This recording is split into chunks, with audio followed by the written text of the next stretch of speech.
अस्सलामुअलैकुम my YouTube family, आप सब कैसे हो। उम्मीद है कि आप सब ठीक होंगे। अल्हम्दुलिल्लाह मैं भी बिल्कुल ठीक हूँ। अभी हो रहा है मॉर्निंग का टाइम और मैं बिस्तर वगैरह समेट रही हूँ।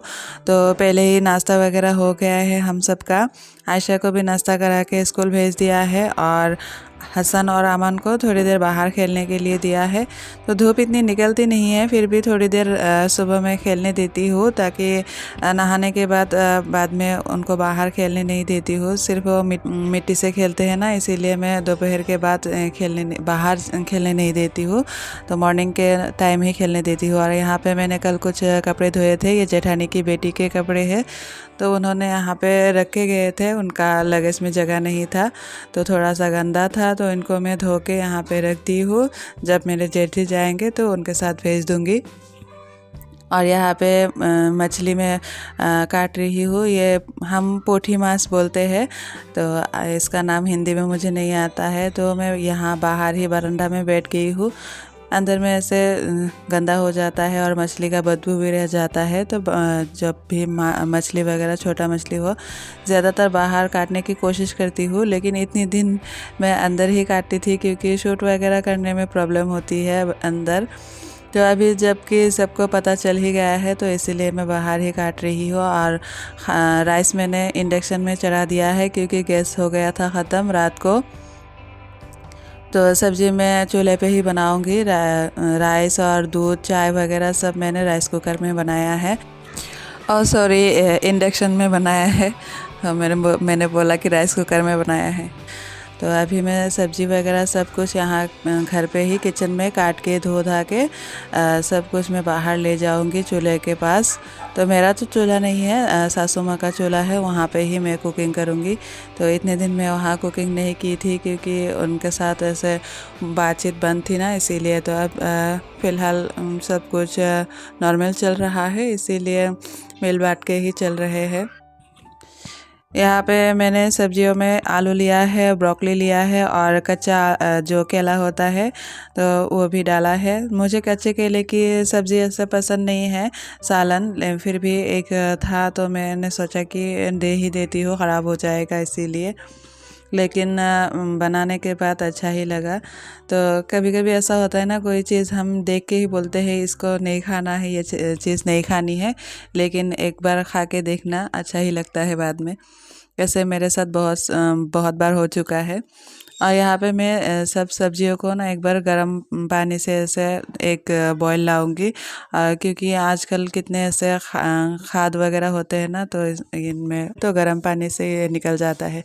और यहाँ पे मैंने सारे मसाले वगैरह, टमाटर, प्याज, हरा धनिया सब कुछ काट के एक ऐसे थाली में ले लिया है, ताकि आसानी हो, एक एक करके कितनी बार मैं अप डाउन करूँगी, इसीलिए सब कुछ एक साथ ऐसे लेके मैं चूल्हे के पास ले आई हूँ, ताकि इसी में ही फिर से मैं सारा कुछ वापस ले जा सकूँगी।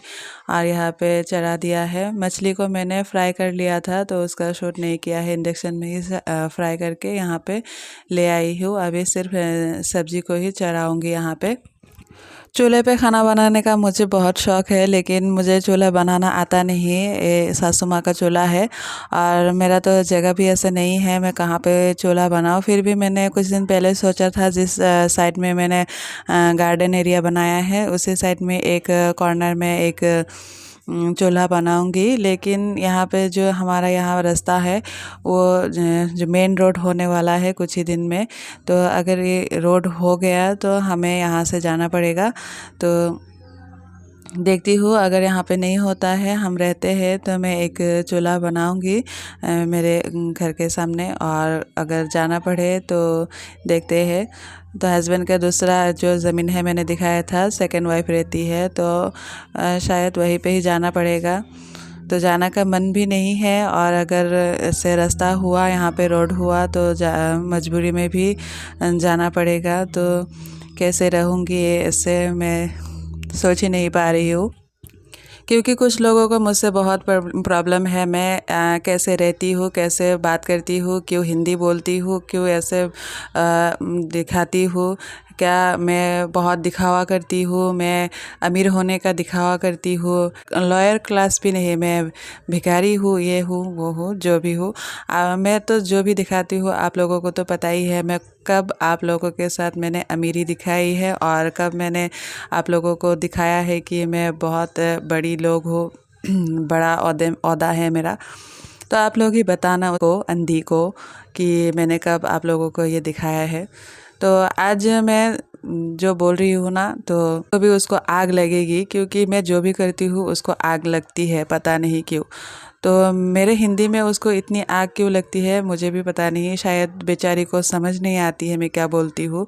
और समझ आएगी भी कैसी, गंवार है ना, कभी स्कूल भी नहीं गई है, उसको तो अपनी लैंग्वेज भी पता नहीं है, वो किस लैंग्वेज की है उसको खुद ही पता नहीं है, क्योंकि उसका माँ बाप का तो कोई ठिकाना ही नहीं है, ना वो असमीस है, ना वो बंगाली है, ना और कुछ भी है, पता नहीं, वो खुद ही नहीं जानती वो क्या है।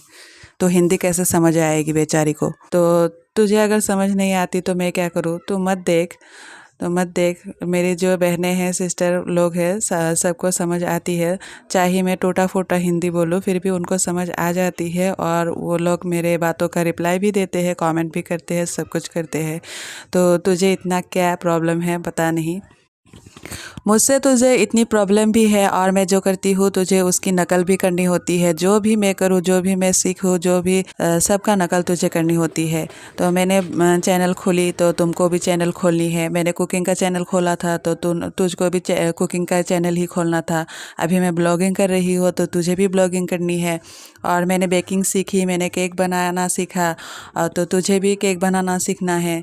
तो इतना क्यों मेरे पीछे पड़ गई है, तुझे जो करना है करना, दुनिया में काम की कमी है, कुछ कमी है क्या? जो मुझे करना है वही तुझे करना है। मेरा घर भी तुझे चाहिए, मेरे हस्बैंड भी तुझे चाहिए, सब कुछ तो छीन ही लिया है तूने, सब कुछ तो हड़प लिया है। अब क्या चाहती हो तुम? अब तो मुझे शांति से जीने दो। मैं अच्छे से मैं अपनी लाइफ जी रही हूँ, तुझसे मैं दूर हो गई हूँ, तुझको तू यहाँ पे सुखी नहीं थी तो तुझको मेरे हस्बैंड ने सुखी कर दिया है, तुझको अलग से घर बनवा के दे दिया है, सब कुछ तो दे दिया है तुझे, फिर भी तुझे चैन नहीं है। मेरी पैदाइश पे बात करती हो ना, कि मेरा कोई धर्म नहीं है, कोई जात पात नहीं है, माँ बाप का ठिकाना नहीं है। तो माशाल्लाह से मेरे मम्मी पापा अभी भी माशाल्लाह स्वस्थ है, ज़िंदा है, और मैं मुस्लिम हूँ, इस्लाम धर्म है मेरा। तो मेरे मम्मी पापा दोनों ही मुस्लिम हैं, तो मैं गर्व से बोल सकती हूँ। और देखो, जो लोग बोलते हैं ना, जिनका घर शीशे का होता है वो दूसरे के घर में पत्थर नहीं फेंकते हैं, क्योंकि उसका खुद का माँ बाप का ठिकाना नहीं है, वो हिंदू है या मुस्लिम है वो भी खुद नहीं बोल पाएगी, और किसकी बेटी है वो भी नहीं बोल पाएगी। हमें हमें तो सुनने को मिला है कि उसको गोद लिया गया था। तो अभी देखो, जो खुद पे ही सवाल बन के बैठी हुई है वो दूसरे पे सवाल करती है। और मेरा क्या हल होगा उसका चिंता करने के लिए तुझे कोई ज़रूरत नहीं है, क्योंकि मेरे पास मेरे अल्लाह है, और मेरे अल्लाह ही मेरे तकदीर में जो भी लिखा है वो मुझे मिलकर रहेगा, चाहे उसमें किसी ने भी हड़प लिया हो तो वो मुझे मिलकर ही रहेगा इंशाअल्लाह। क्योंकि मैं किसी से कुछ भी छीनने के लिए नहीं गई हूँ, और मैं किसी का कुछ भी छीन के दखल करके बैठी नहीं हूँ। तो मुझे जो मिलना होगा वो मुझे ऐसे ही मिल जाएगा। तो मैं इतनी ऐसे मोह लगा के बैठी नहीं हूँ कि मुझे ज़मीन चाहिए, जायदाद चाहिए, कुछ भी चाहिए। अगर मुझे ये सब चाहती तो मैं केस वगैरह करके मैं हस्बैंड से तलाक लेके मैं ज़मीन जायदाद लेके जा सकती थी, लेकिन मुझे ये सब कुछ भी नहीं चाहिए। तो मैं जैसी हूँ वैसे ही खुश हूँ। तो आपको मेरी इतनी चिंता करने की ज़रूरत नहीं है।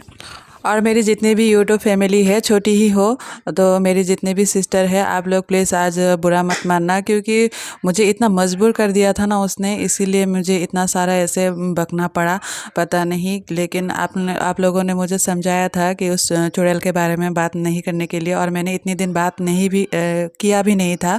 लेकिन देखो ना वो कैसे मेरे पीछे पड़ गई है, इसलिए मैंने गुस्से में आज इतना सारा कुछ कह दिया है। पता नहीं हस्बैंड भी मेरे साथ क्या करेंगे।